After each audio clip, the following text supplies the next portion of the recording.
The cost cap has been a big point of controversy this season, with Christian Horner calling multiple times for it to be changed. He wants to see it increased in line with the growing rate of global inflation. The problem is that not everyone agrees with him, and it looks like there might finally be a problem. Want to know just how bad things are getting for Red Bull?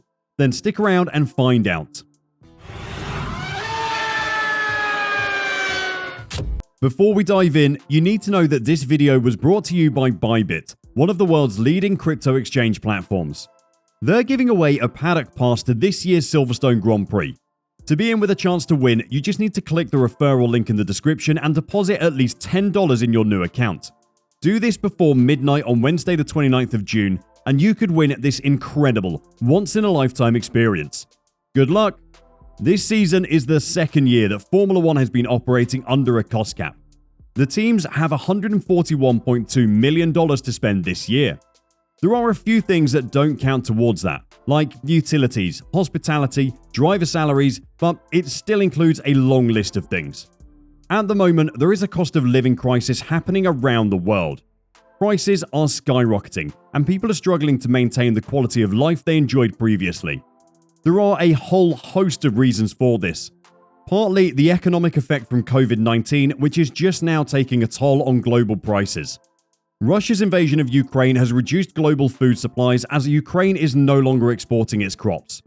It's also driven up energy prices because Russia controls a large portion of the world's natural gas supplies, and they can charge what they want for them. At the moment, global inflation sits at around 11%, which is bad news for everyone. This isn't the first time we've heard about this problem from Christian Horner, but in the past, other team bosses have dismissed his worries. Alpine team principal Otmar Safnauer said, "We've set our budgets early. We kind of anticipated a little bit of inflation. Inflation didn't creep up on us. If we can do it, for sure others can do it too. I'm not for just increasing the cap. When freight costs go up by 2.5 million or 3.5 million, but your development budget is 20 million, can you not just make your development budget 17 million and still be under the cap? You can. What that then does is it limits your development. So it's a lot easier if you have the money to go to the FIA and lobby to raise the cap and keep your development budget the same." That was a few months ago now though, and inflation has risen about 4% since Otmar gave that statement. I wonder if he'd still be saying the same thing now. Christian Horner has obviously taken on board what some of the team bosses have been saying. In the past, he said that 7 or 8 teams wouldn't be able to hit the budget cap, which was an obvious exaggeration.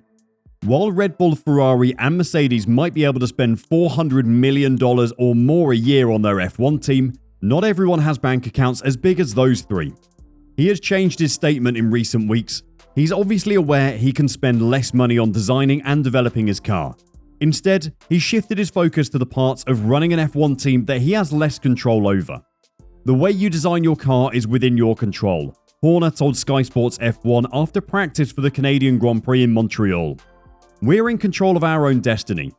We're not in control of what's going on in the world right now, with fuel cost rises, inflation going up to 11%. That's a direct impact on staff, commodities, and supply of parts. I think it's a case of force majeure. It's not about income, it's about this one-off effect of inflation that affects people." Force majeure is a legal term that has come up a lot in these discussions.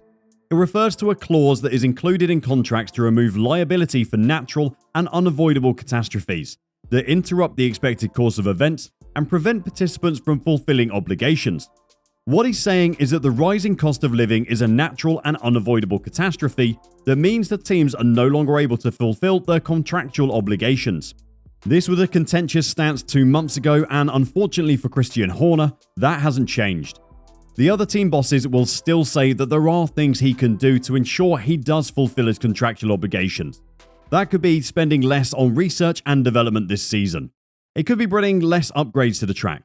It could be running their engines at less than maximum setting, extending their lifetime and maybe saving an engine this season. Unfortunately, Red Bull don't want to do that because that would cost them performance and potentially stop them from winning the Drivers' or Constructors' Championship. Previously, the argument that Horner has used is that there will be teams on the grid that won't be able to turn up to the last 4 races of the season because they'll have run out of money. That was never going to happen, and it seems that Liberty Media have called his bluff as nothing has changed since he made that claim. Before we tell you the most shocking development in the cost cap discussions, have you gone and clicked that referral link yet? Viewing the British Grand Prix from above the pit lane is an experience like no other, and you can only do it with a paddock pass. Thank you again to Bybit for letting us help you guys win the experience of a lifetime. His new argument is more shocking and might get the owners of F1 to pay attention. The top teams would have to get rid of circa 200 to 300 people next year to stay within the cost cap, Horner claimed. If the cost cap fails badly, it will be gone forever. We need to find a solution for an issue nobody could have ever predicted. About 50% of the teams are going to be in breach of the cap if things don't change. We don't want a championship decided in front of a court or the FIA in Paris. They need to act now. There are a few things to address in this statement, and the cutting staff bit is probably the biggest, so we'll leave that till last. First off, no one wants a championship to be decided in front of a court. The rumour after last season was that Mercedes were going to go to the court over the events of Abu Dhabi, but didn't because F1 management and the FIA convinced them not to. Apparently, Michael Massey being removed as race director was part of that deal. The worrying part of the statement is the 200 to 300 staff that will need to be laid off next year. That's 3 or 4 teams getting rid of 200 to 300 people. We could see around 1,000 people getting let go by Formula 1 teams due to inflation during a cost of living crisis. This is a huge claim from Christian Horner, and only he will know what his team's accounting books and payroll look like. There is probably some very rough maths involved in getting to that number, but nonetheless, it is a shocking statement. The problem with the uncertainty with the cap, with the rate of inflation we're seeing, there is only parts and people that are really the biggest cost drivers, Horner continued. It would be a catastrophe for Formula 1 that people would have to take a hit for something that's beyond their control. There is a moral issue that needs to be dealt with, and I know the FIA are looking at it together with the Liberty guys. This part of his statement is very smartly worded. Saying that the FIA and Liberty media are looking at it puts the pressure onto them to come out and say something. The media will now be asking what they're doing about it, and they'll have to come up with an answer. It won't be a good look if they say they're doing nothing. Unfortunately, it isn't completely up to the FIA and Liberty media. The teams get a say in this as well, and until everyone gives a statement on it, we won't know where they all stand.